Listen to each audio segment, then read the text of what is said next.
You notice that I'm without my partner tonight. Being a parish coordinator, this is the one and only time that there is Mass at St. Jude's.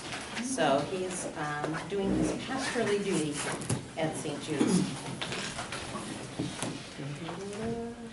I purposely did not talk to you about what this was going to look like. So on Thursday, those of you who came up to me and said, well, there really isn't anything until lesson 4, and there's just 2 sentences there. Do I have to write them out? Then I said, no, you don't. Those of you who did not come up to me on Thursday and say that, I do expect that you turn it in. Even though it's 2 sentences. Yep. How many of you have actually downloaded the MP3? It's fun so far. That's the pronunciation. That's the pronunciation. Yes, yes. That will certainly help you as you go along to be able to hear someone else speak in this. Can you download that to your phone? No, the file's too big. Is that Too big for the not the phones? iPhone? We can set it up. I have ways. Our- I spend more time in front of my residential phone than I do my computer. Yeah, our residential tech. Okay, so any You can just questions? friend me, and I can follow you around. Any questions on your lessons, since they were so simple this time? They'll build I figure that was our freebie. El Nino, El Nino. the boy.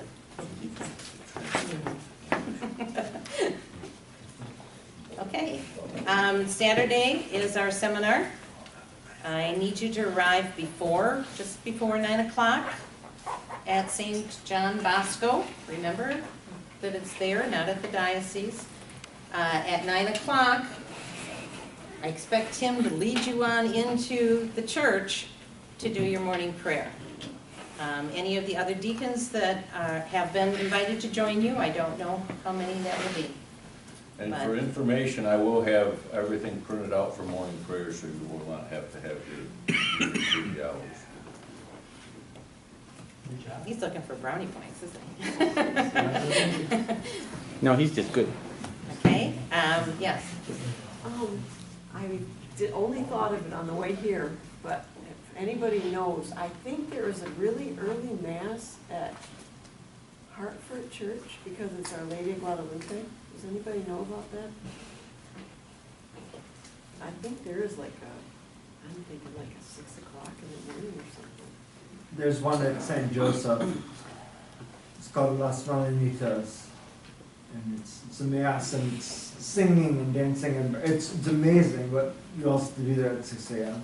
It's probably what they do in Hartford too. They probably do it Las At Romanitas. 6 a.m. It's normally at dawn Hartford's on. on the way to Maryland. Well, Right. our direction anyway.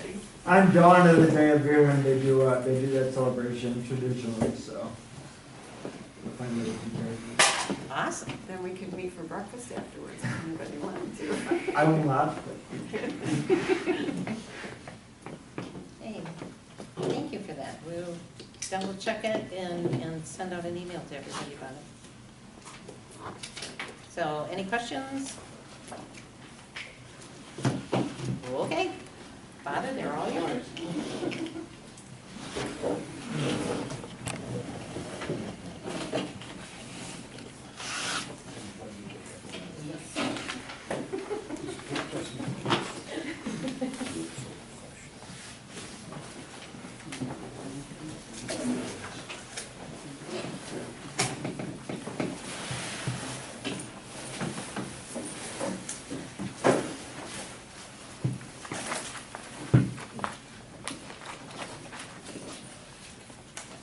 Tidbit of trivia for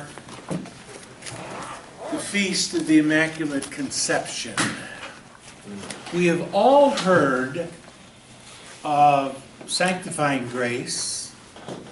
We've also all heard, I think, of actual grace. There was a grace referred to in the proper of the Mass this morning that is a different name. Does anybody remember the name? It's like something like pre-eveniant. It's close, I know it's not. Okay, perfect, okay. Prevenient. No? Prevenient. but Prevenient. That's Yeah. Prevenient. Does anybody know what prevenient grace is and how many have received it? Isn't that what Aaron you've lost? We never even had a chance at? No, that's preternatural. Preternatural.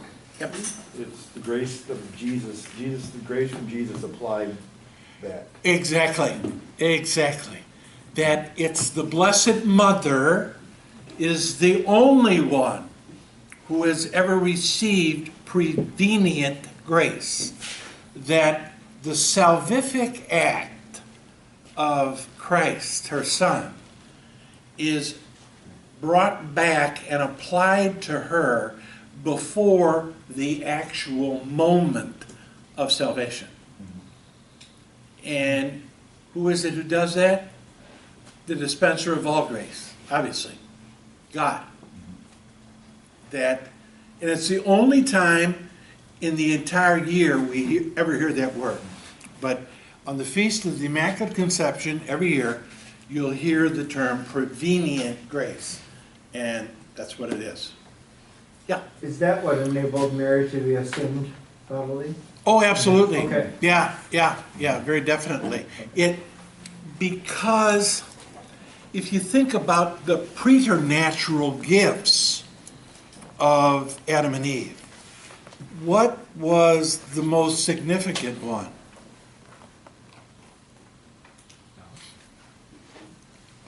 They were not to know death. No doubt. Immortality. Exactly. They were not to know death.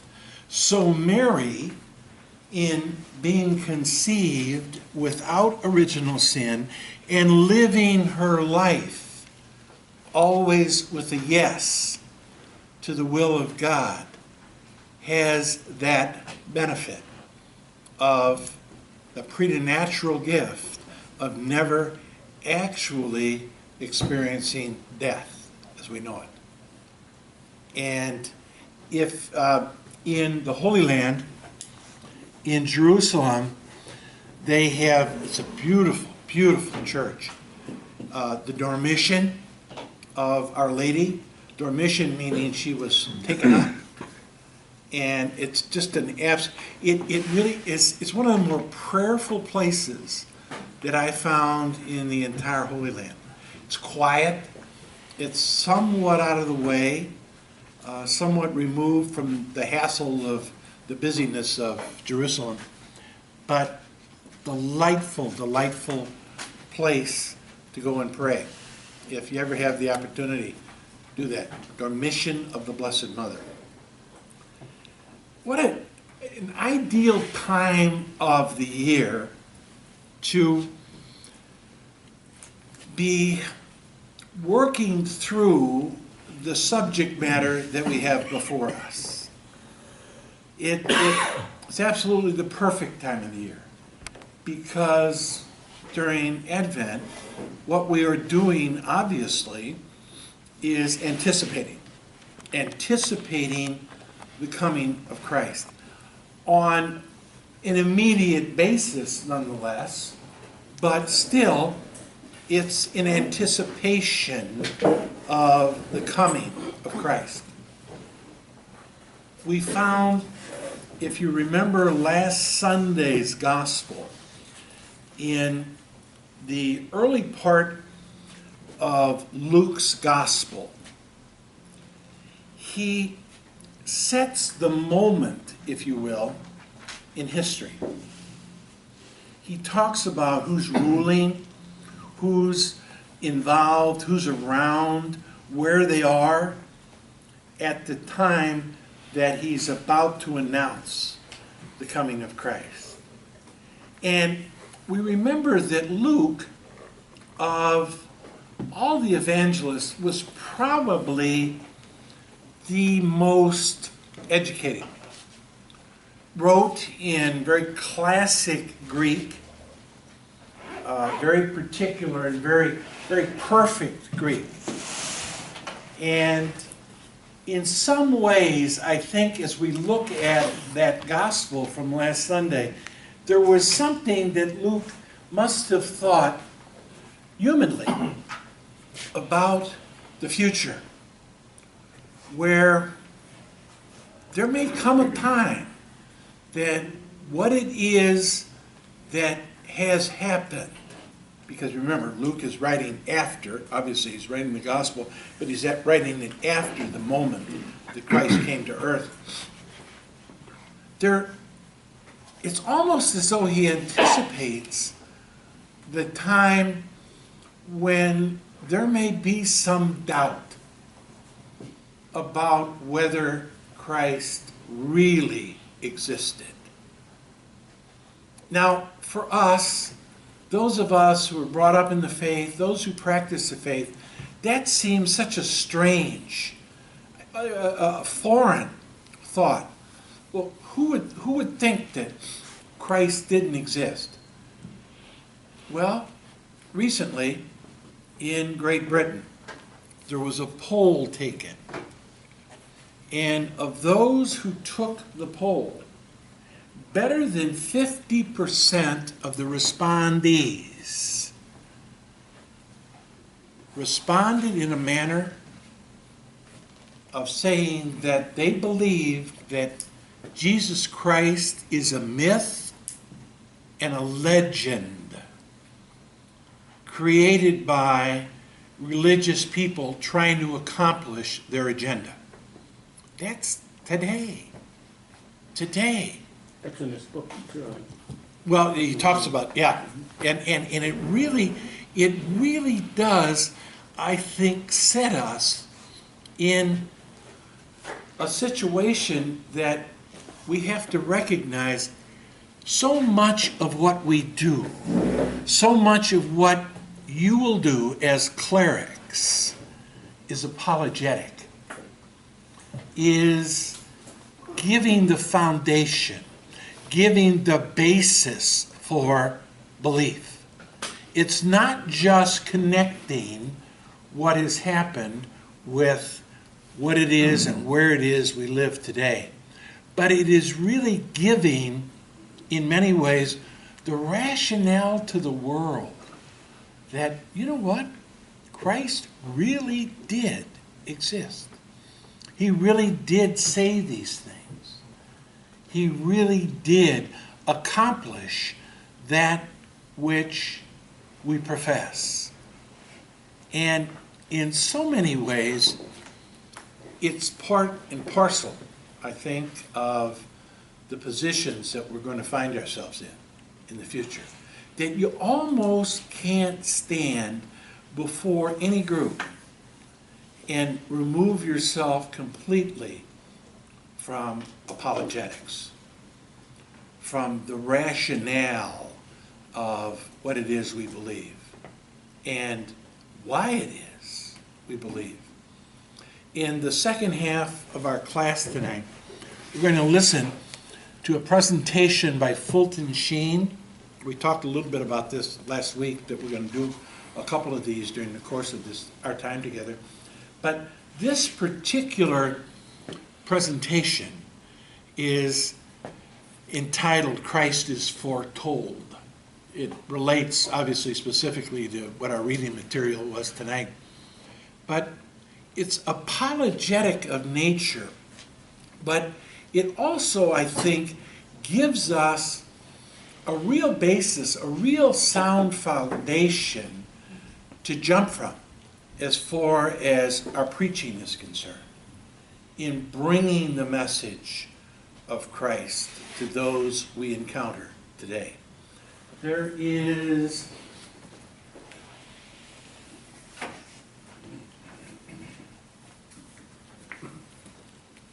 an account of many of the things that Sheen taught, many of the things that he presented.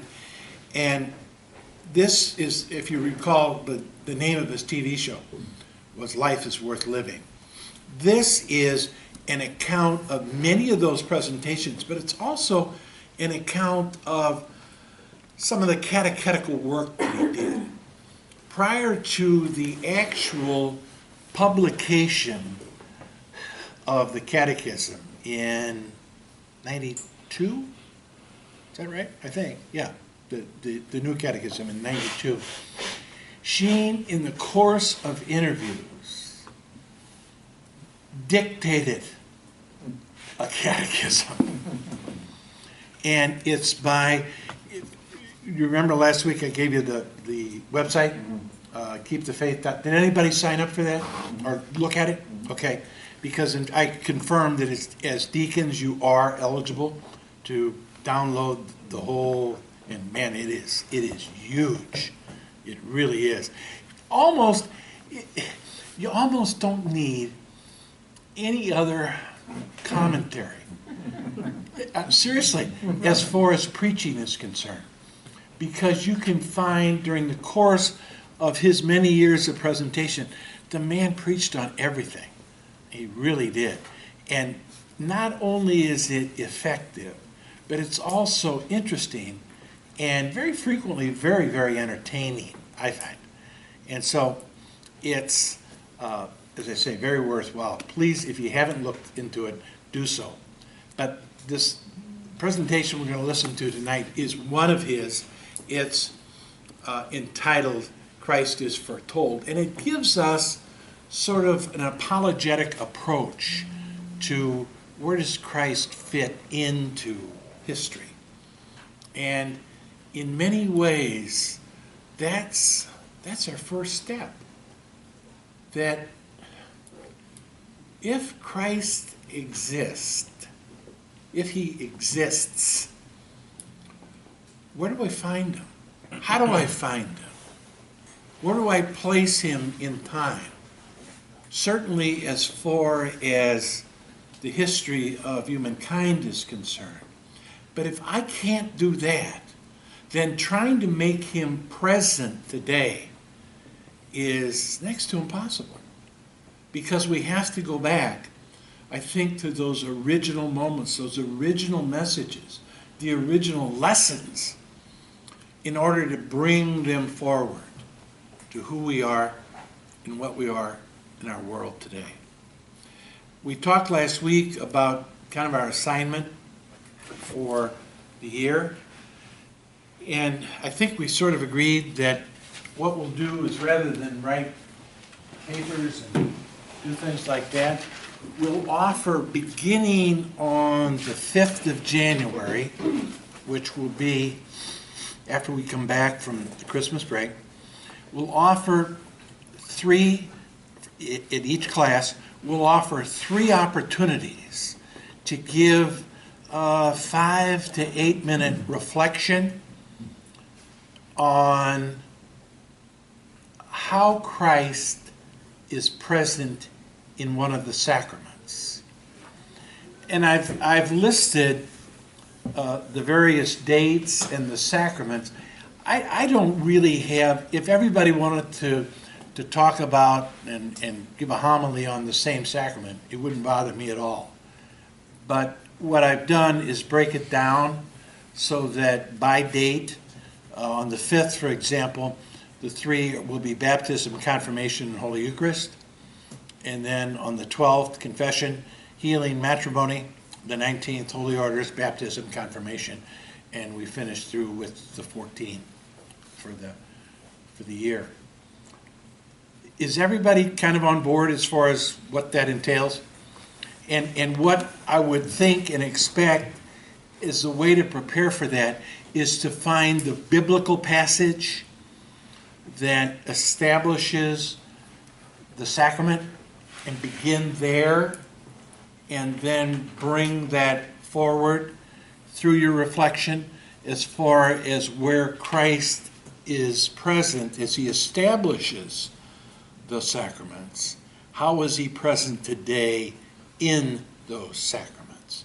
And that really and truly is the assignment, if you will, to make it present day in our, because that's what you're going to do. I mean, that really is what you undertake as a deacon, that you make Christ present today and most frequently through the sacraments. Whether it's a sacrament that you yourself administer, matters not, because you're going to be preaching and talking about the implementation or the effectiveness of those sacraments. So in putting the picture together, if you'd start with the biblical basis for the sacrament, where Christ was present there, what it was to accomplish there, and then bring it forward to make it present today. We all okay with that? Everybody? Questions? Just so you know, January 12th will be a snow day. What happens?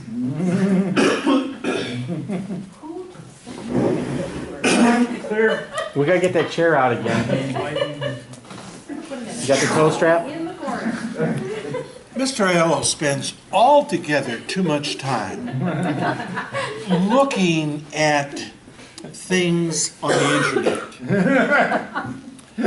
where you can find specific days of the year that it has most frequently rained, most frequently snowed, and I think the 12th of January and the 26th of January are the two dates that have the most frequent occurrence of snow. Oh, okay. Don't play dumb now. Yeah, oh, really?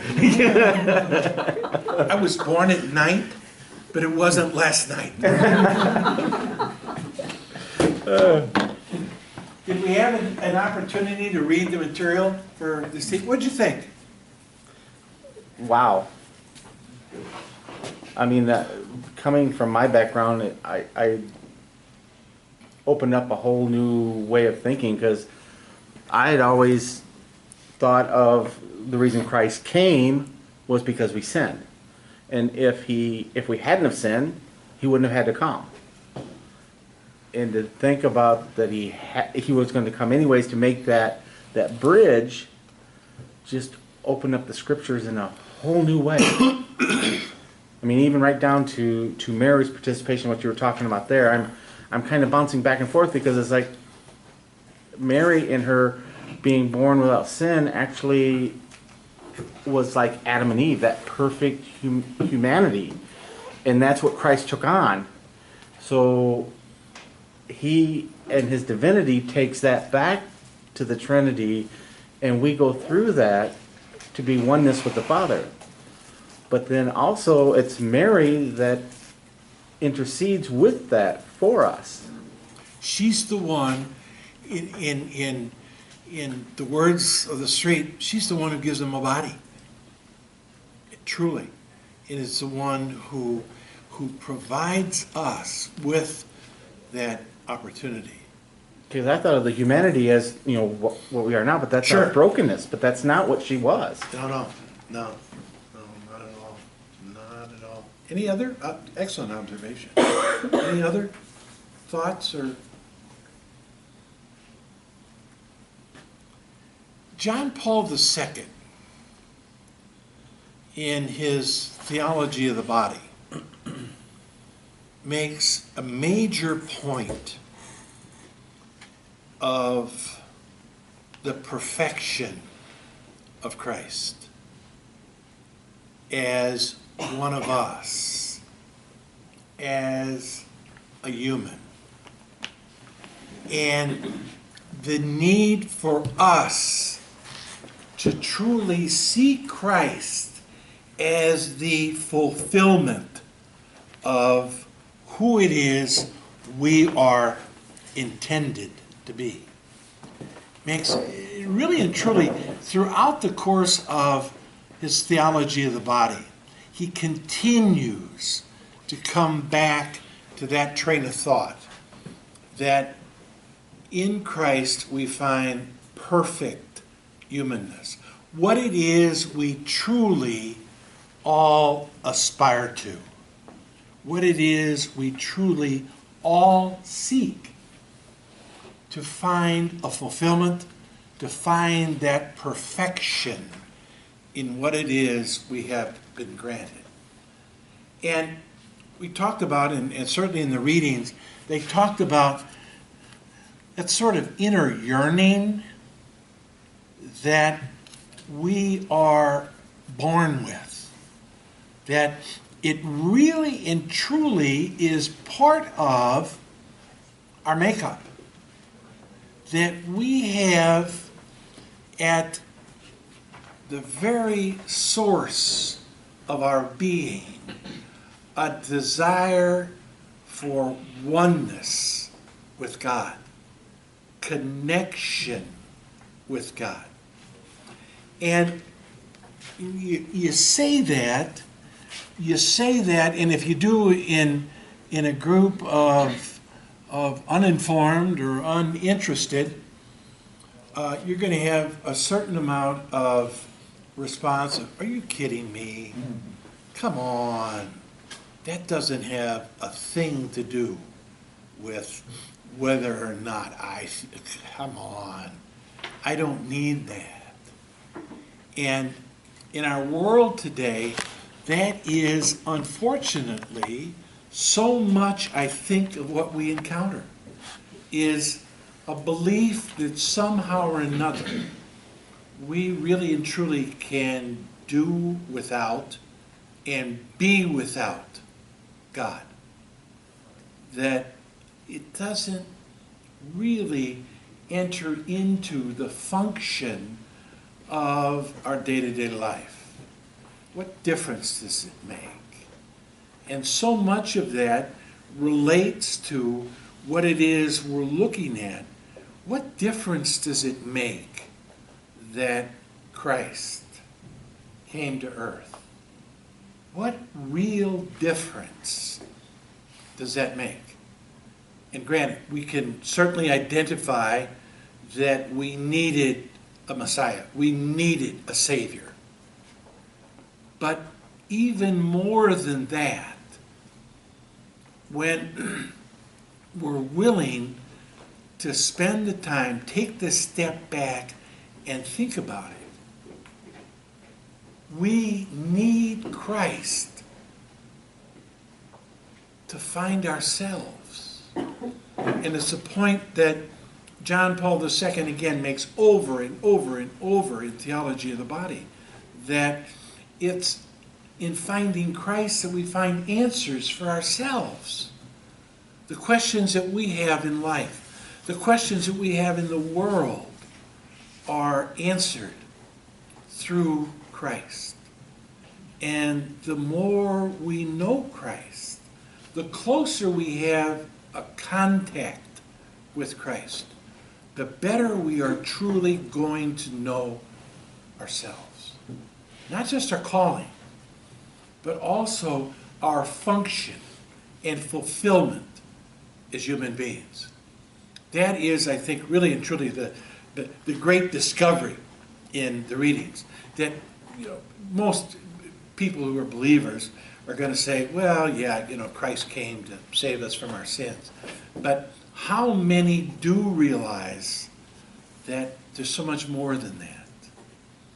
That it isn't just salvation, but it's also a means of fulfilling who it is that I am as a human being.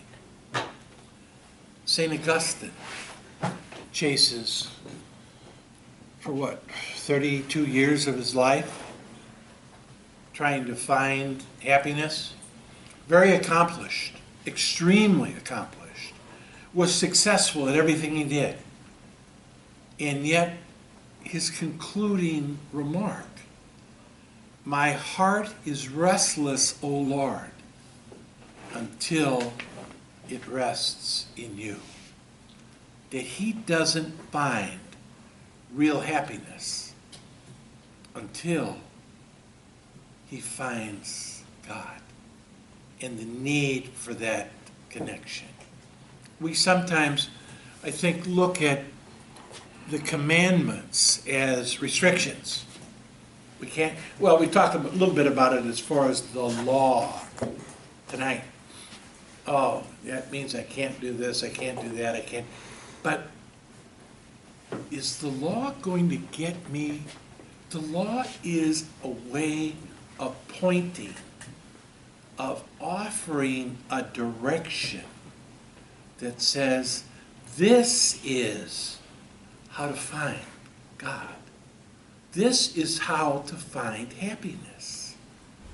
That it's, in some ways, it's what we call it last time. We called it the instruction manual. How do I live my life? I live it according to the manual that's been written by God himself. Do we have opposition to it? Of course we do. Yeah. The big four: power, pleasure, greed, honor.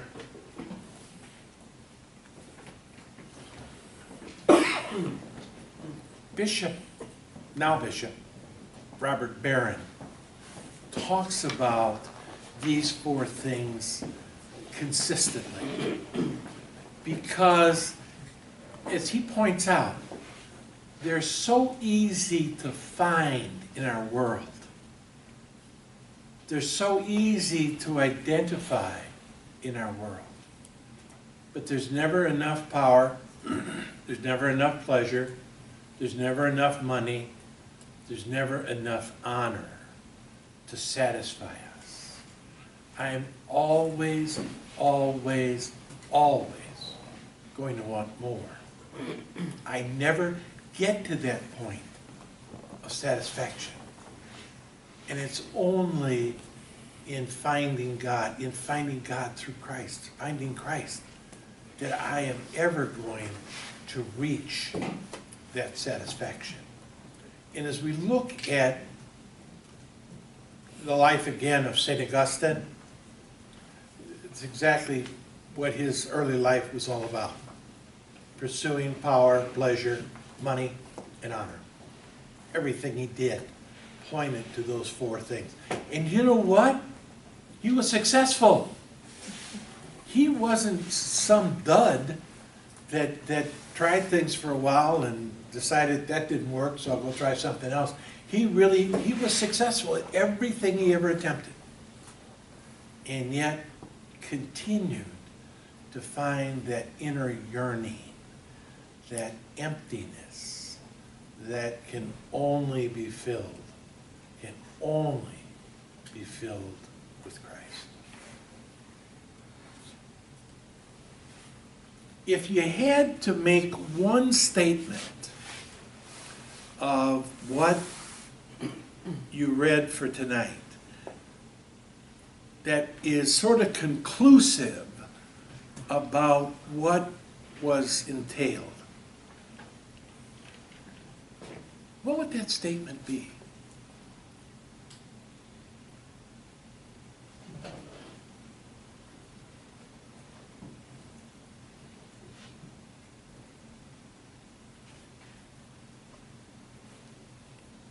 Yeah.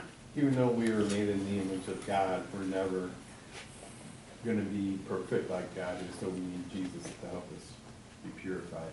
Okay. Okay.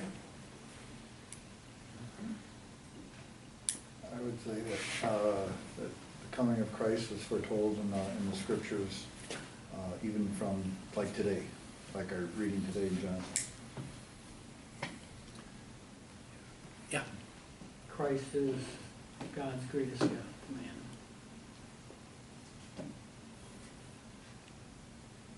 God is revealed through Christ.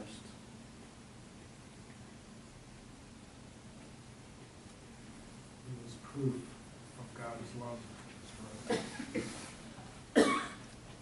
All great observations, truly. They really are. And a message that we are called to bring to the world is that connection.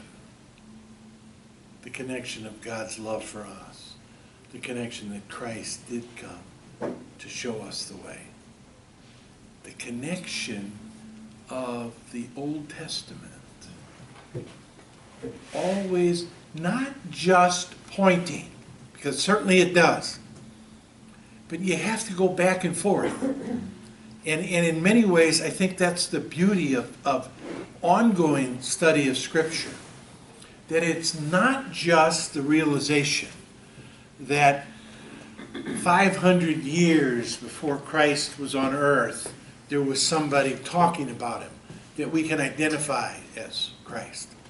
It's not just that, but it's also the connection of Christ being that fulfillment, that it's not just here he comes, but much more than that. And the more I think we grasp that connection, the more we have the ability to do the same today. To not just look at history. It was said at the very end of our assigned reading tonight that Christ certainly lived and is part of history, but equally as important, he's part of the present. That as we look at what he did then, we can project that to where it is and how it is we live today. And that's what I need. That's what I yearn for. Oh yeah, great. Tell me stories about Christ living 2,000 years ago, and I can sort of file away as that. That was 2,000 years ago. The world has changed significantly.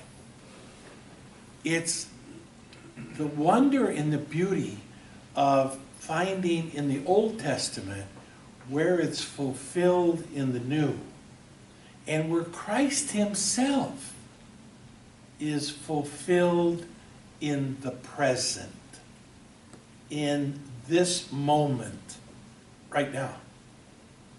And isn't that what our faith is really all about? It is. That's living our faith, to make it here and now. It's not just the then and ago. It's here and now.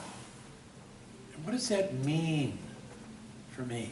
What does that mean for my family? What does that mean in terms of how I deal with the struggles, the difficulties, the challenges that are found in our world today? It's in finding Christ that we begin to have that view, that sense of his presence now. I found one of the things in the reading material intriguing, because it's one that you don't hear a lot of, but every now and then there's a reference made to it from the Easter Vigil. Oh, happy fault. Mm-hmm. What does that refer to? And that actually, I didn't say before, but that's the thing that I got wrong for so long. And I think it was actually you that corrected me on that one, and then this chapter helped a lot. I used to always think, unnecessary fault, or heavy fault, unnecessary sin of Adam. And so in my mind, that was, well, these things had to happen because Christ couldn't have happened without them. And I realized, of course, that I was wrong about that. Yeah. And so, but it refers to the fact that, the sin was actually a happy moment, even because it allowed us to have Christ in our lives. But my misunderstanding was that I originally thought of it as being the necessary action. An absolute necessity. Yeah. So, right, and I realize now that that's not. Yeah. But it's one that, as I say, does come up occasionally, and particularly around the Easter time. And, oh, happy fault, the thought that sin was needed. We lack a sense of divinity and a grasp of divinity when I think that sin is needed for Christ to come. Good gracious, Christ is God. Mm-hmm. He can do whatever he wants. And again, in the very end of our reading material tonight, that point I think is made. That the way that was ordained for our salvation to occur, is that the only way that it could have occurred? Absolutely not. No. God is God. And God had and has the ability to do what God wants. And an interesting thing that you don't hear a lot about, but it's accurate, I mean, theoretically, God could have said, I forgive you, and walked away. Could have done. He's God. He can do that. But in what he has accomplished, in the manner in which it was accomplished, look at the great gift that in fact Jesus Christ is that gift, the greatest gift that we have received in our life. And that's getting to know Christ. When we truly recognize the gift that Christ is to each and every one of our lives, is when we really do begin to know Christ, rather than just simply know about him. Remember, we talked, I think last week, did we talk about the image and likeness of God? Mm-hmm. Yeah. And again, it's reflected in our readings for tonight, that from a biblical standpoint, that goes back to the very beginning.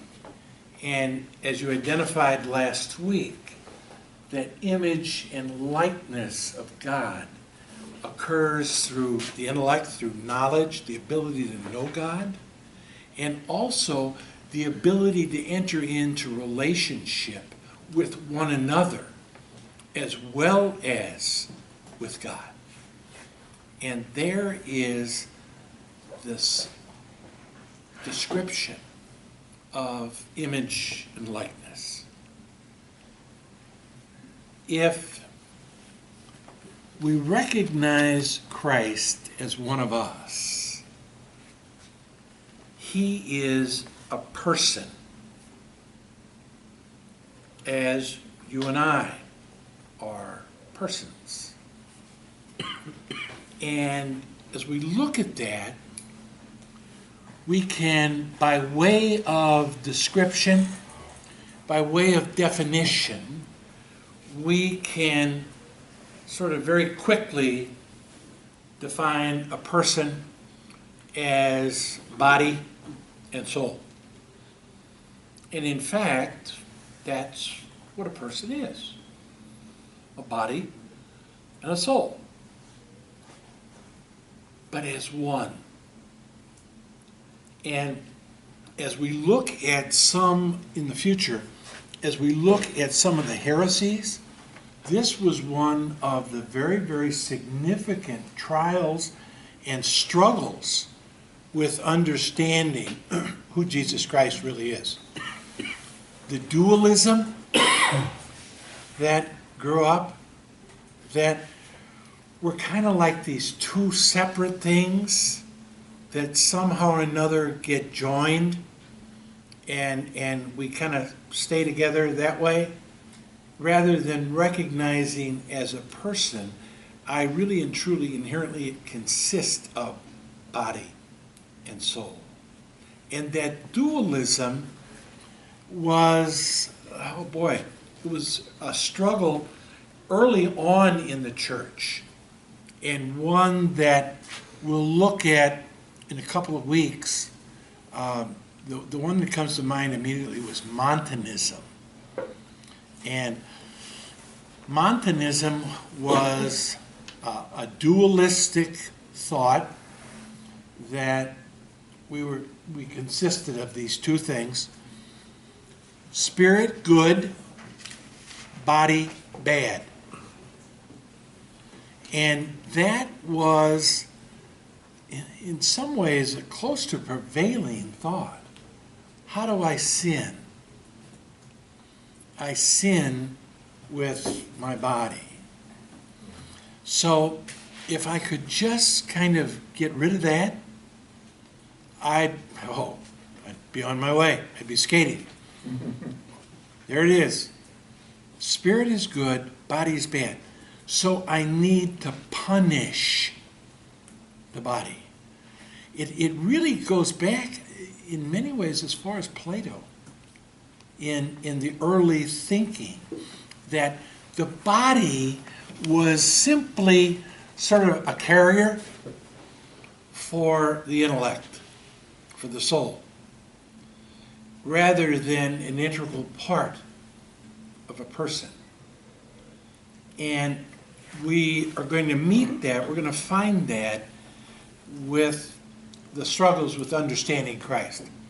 We see that a little bit early on in some of the readings we did for this, that this whole idea of body being bad, soul being good, is destroyed by Christ. Christ, once and for all, deals with and answers that whole metaphysical question of, no, if God was willing to assume a body like yours and mine, then it can't be bad. It can't be. And again, in some of the early, even some of the early church practices, the Montanist, the body was so bad that one of the things that you needed to exclude completely from your life was sexual intimacy. And the Modernists died out, by the way. And they really did. They just didn't have any others. But even some of the early desert practices, the one I get a kick out of is, and again, this was outside of Jerusalem, up on the hillside, and walked into a cave, and there were these hooks hanging from the top of the cave, and a story about them, that some of the early church people who had very long hair felt that what they needed to discipline their body was to pray all night. So they would bring, you got it, you're right there.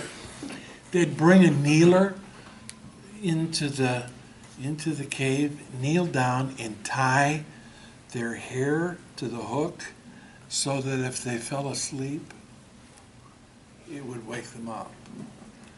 A little bit excessive, a little bit, but again, growing out of this concept or this thought that the body is bad and the spirit, the soul, is good. And Christ, once and for all, answers that. Comes to address certainly the weaknesses of our bodily temptations, but never, never, never condemns in any way the body.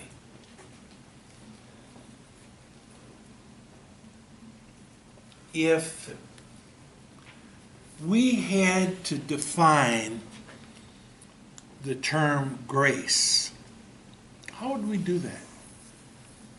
What would be a definition of grace? Undeserved gift from God. Okay, Love from God. Love from God. okay.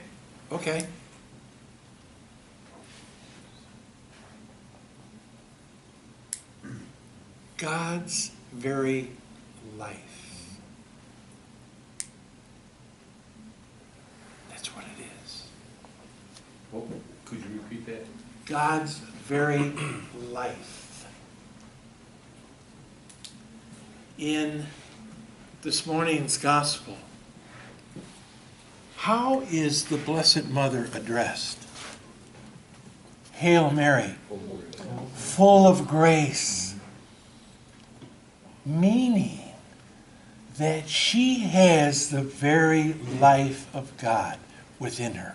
It's one of the things that we struggle sometimes with explaining the sacrament of baptism. That, well, it forgives original sin. Well, can you forgive me original sin? There's a little bit of a problem with that by way of identity. I lack something in that I don't have the life of God within me at birth. And baptism provides that life. And that really is, yeah, okay, it addresses the issues and difficulties of original sin. But what it really does is it doesn't take something away, it adds something. It brings the very life of God within me as a child. That's the sharing of God's very life with each and every one of us. And that's true in each of the sacraments. That what God really does is share his very life with us. Outward sign instituted by Christ to give grace. And that grace is the life of God. To grow within us. To really and truly blossom within us.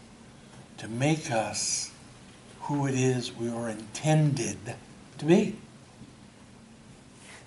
So grace freely given. Is there anything that I can do to merit that? No. It really is always sanctifying grace. The very life of God is always a free gift. And rationally, as you think, it makes all the sense in the world. Can I go up to God and pull it away from him? Of course not. Is there something I can do that's going to so impress God that God, oh, here, yeah, finally. And yet, certainly there are times and moments in our life when we fall into that very temptation. That God must really think highly of me. Yeah, right, yeah. Okay, God, here's what I'm going to do for you now. And that begins, it's creeping. It is. Not only is it creepy, but it's also creeping. That we can get into that mindset that when I pray, for example, what I'm really doing is impressing God. No, I'm not. Not even a little bit. No. What I'm doing is developing this relationship of love with God in my prayer. And how do I do that? I do that. This is just for the guys. Do you remember dating your wives and really impressing them with the fact that, okay, honey, here's what we're going to do. We're going to go to the baseball game, and then we're going to go have anchovy pizza, and then I think we could stop right there. We're not going to get very far in terms of impressing them with how cool we are. Anchovy pizza, generally speaking, is not something that is overly impressive. So, what do? I find out what it is that she wants. That's the same thing in our prayer, the same thing in our relationship with Christ. What is it that you want? Who is it that you see as you hung upon the cross and recognize you were dying for me? Who is it that you saw?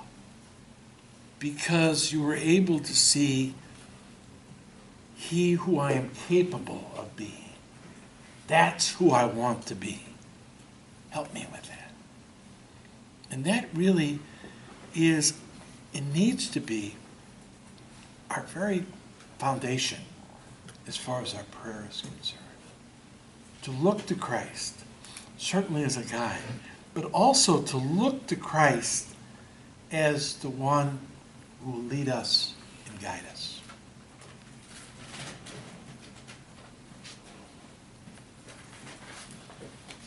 Another one of the interesting observations in our reading was talking about did God test us?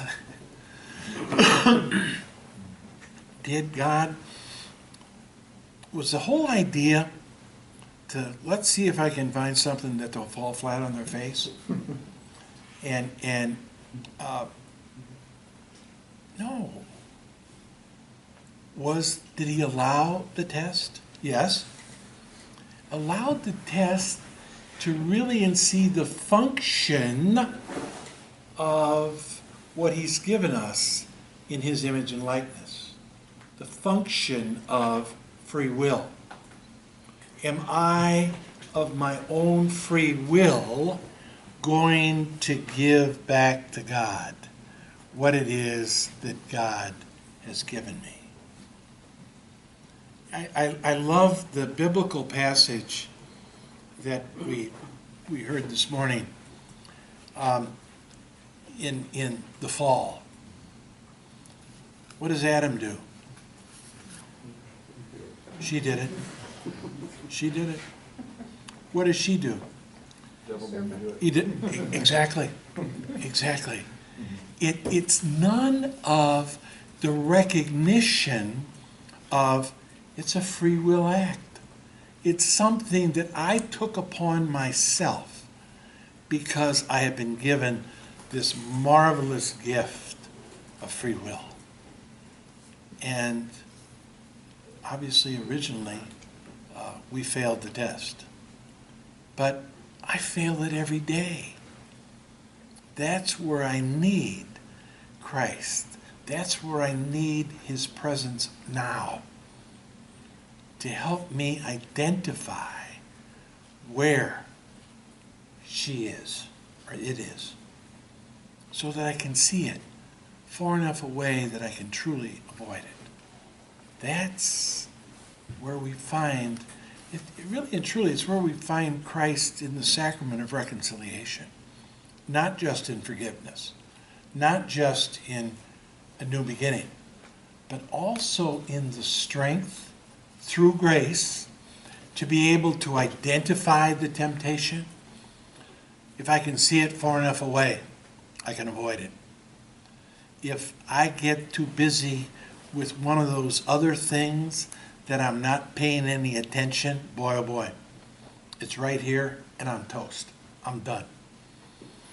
And that is, again, where we find the need for Christ. He brought that to us. He brought that to us in his person. And as a person, he wishes truly to walk with you and I. Questions, anybody? Could you elaborate on that? Christ wants to walk with us? He very much wants, he came to be part of our life. That's one of the reasons he came. So that we say that at Mass. when we pour the drop of water into the wine, we say, by this mystery of the water and wine, may we share in your divinity as you humbled yourself to share in our humanity. That's it. That is bottom line. He came to help us with that. Wants to share his divinity, his very life with us. That's what he does as he walks with us. And particularly, and again, this was mentioned like the third last line, I think, of our reading, that mostly in the sacraments is where we find them today. And that's the presence of Christ today. That's why the sacraments are so important. Take a break.